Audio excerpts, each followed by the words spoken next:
Assalamualaikum warahmatullahi wabarakatuh. Di sini kami dari kelompok 2 akan menjelaskan tentang koaksial kabel. Sebelum masuk ke materinya, kami akan perkenalkan nama anggota kelompok kami terlebih dahulu. Pertama, nama saya adalah Muhammad Iqbal, dan nama teman saya. Suryadi, Hadar Masari, Dan saya Silvana Ari. Oke, next kita akan ke materinya langsung. Di sini ada contoh kabel koaksial di bagian kiri, dan untuk pengertiannya sendiri adalah kabel koaksial adalah kabel tembaga yang dibuat khusus dengan pelindung logam dan komponen lainnya yang bertujuan untuk memblokir gangguan sinyal. Kabel koaksial sendiri ditemukan pada tahun 1880 oleh seorang insinyur dan matematikawan Inggris yang bernama Oliver Heaviside. Kabel koaksial pertama kali digunakan secara besar-besaran pada tahun 1940, di mana ia digunakan untuk mentransmisikan data lintas benua oleh perusahaan AT&T. Kabel koaksial itu terdiri dari konduktor yang dikelilingi oleh pelindung konduktor konsentris, dengan keduanya dipisahkan oleh dielektrik isolator. Umumnya terdiri dari tembaga padat atau konduktor baja yang dilapisi dengan tembaga yang diampit jalinan logam dan pita logam.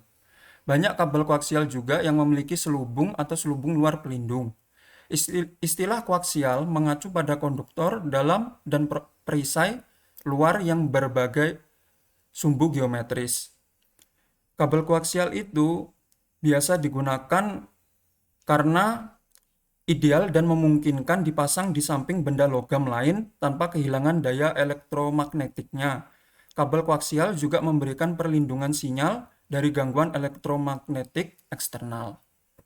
Oke, selanjutnya akan dijelaskan oleh teman saya. Selanjutnya adalah bagian dari kabel koaksial. Lapisan kabel koaksial terdiri dari 9. Yang pertama, bagian center konduktor, baja berlapis tembaga. Yang kedua, bagian center konduktor bond, polimer yang digunakan untuk mencegah kelembaban. Yang ketiga, bagian dielektrik, polyethylene untuk menjaga kestabilan kabel menggunakan busa dengan kerapatan tinggi. Yang keempat, bagian first outer konduktor atau pelindung polimer aluminium tape yang melindungi dielektrik. Yang kelima, bagian second outer conductor atau tambahan polimer aluminium tape. Yang keenam, third outer conductor atau kembali dilapisi oleh polimer aluminium tape. Yang ketujuh, bagian fourth outer conductor atau serat aluminium AWG 34 atau 36 yang dikepang untuk menangkal gangguan eksternal yang ekstrim. Yang kedelapan, bagian corrosion resistant protectant atau lapisan anti korosi yang bertujuan untuk melindungi kabel dari kelembaban dan tembusan air. Yang kesembilan, yang terakhir, bagian jaket atau lapisan terluar yang menggunakan bahan polyethylene PE atau flame retardant polyvinyl chloride atau PVC. Selanjutnya, jenis kabel koaksial. Ada beberapa tipe kabel koaksial di antaranya. Yang pertama ada hardline. Kabel hardline koaksial adalah jenis kabel yang sangat tergantung pada tabung tembaga bundar dan kombinasi logam sebagai pelindung seperti aluminium atau tembaga. Kabel jenis ini biasanya digunakan untuk menghubungkan pemancar ke antena. Yang kedua, triaxial kabel adalah kabel koaksial dengan penambahan lapisan isolasi dan lapisan konduktor tambahan. Kabel ini memberikan bandwidth yang lebih besar dan lebih tahan terhadap gangguan eksternal, namun tentu saja harganya lebih mahal. Selanjutnya akan dijelaskan oleh teman saya. Yang ketiga, yakni ragit line koaksial, yaitu dua tabung tembaga yang berfungsi sebagai pipa. Kabel ini tidak bisa ditekuk. Kabel jenis ini biasanya digunakan untuk penggunaan dalam ruangan sebagai media transferensi. Yang terakhir, yakni radiating cable. Radiating cable hampir mirip dengan hardline cable, hanya saja dengan slot khusus yang disetting sesuai dengan panjang gelombang, di mana kabel ini akan digunakan. Contoh dari penggunaan radiating cable dapat kita lihat di lift peralatan milimeter terowongan bawah tanah. Next.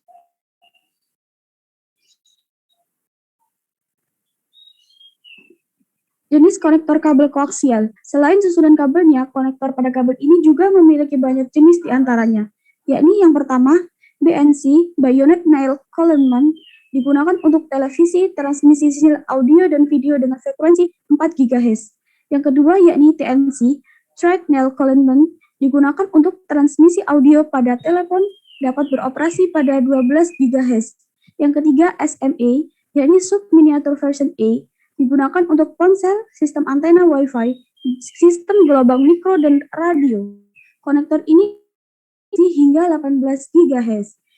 Yang keempat, SMB, yakni Sub-Miniature Version B. Konektor ini biasa digunakan untuk perangkat keras komunikasi.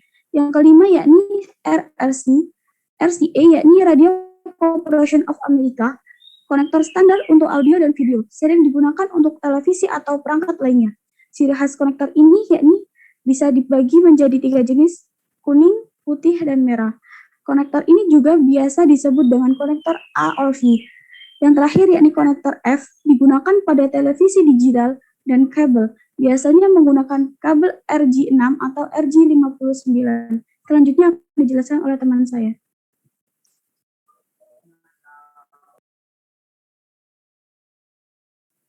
Karakteristik dan ciri-ciri kabel koaksial. Koaksial kabel memiliki ciri-ciri atau karakteristik yang membedakan dengan media transmisi lainnya, di antaranya yaitu memiliki kecepatan transmisi data 10 Mbps sampai 100 Mbps. Yang kedua yaitu ukuran konektornya tergolong sedang, tidak terlalu kecil atau besar. Yang ketiga memiliki panjang maksimal 555 meter. Kemudian terbuat dari kawat baja, terlapis tembaga, dan dilapisi oleh beberapa isolator sebagai isolasi gangguan. Kemudian memiliki batasan koneksi sebanyak 30 device. Yang terakhir yaitu setiap segmen dilengkapi dengan ground. Next. Contoh penggunaan kabel koaksial dalam kehidupan sehari-hari. Yang pertama yaitu sebagai kabel antena TV. Yang kedua yaitu untuk LAN.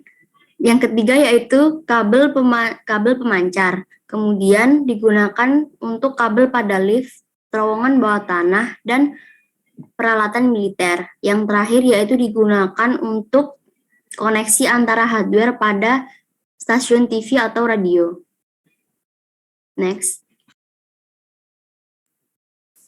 Kelebihan dan kekurangan kabel koaksial. Kabel ini memiliki kelebihan dan kekurangan jika dibandingkan dengan kabel LAN dan fiber optik. Di antaranya yaitu kelebihan yang pertama yaitu jarak maksimum kabel lebih panjang jika dibandingkan dengan twister pride kabel. Yang kedua yaitu harganya lebih murah.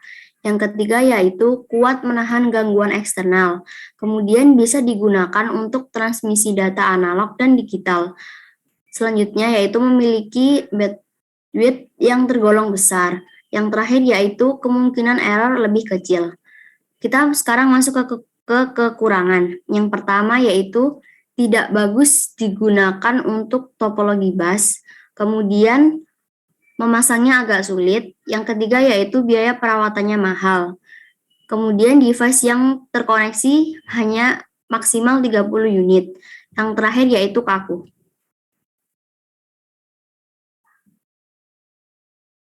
Sekian hasil dari presentasi kelompok kami. Kurang lebihnya mohon dimaafkan dan terima kasih. Selamat menjalani ibadah puasa bagi yang menjalankan.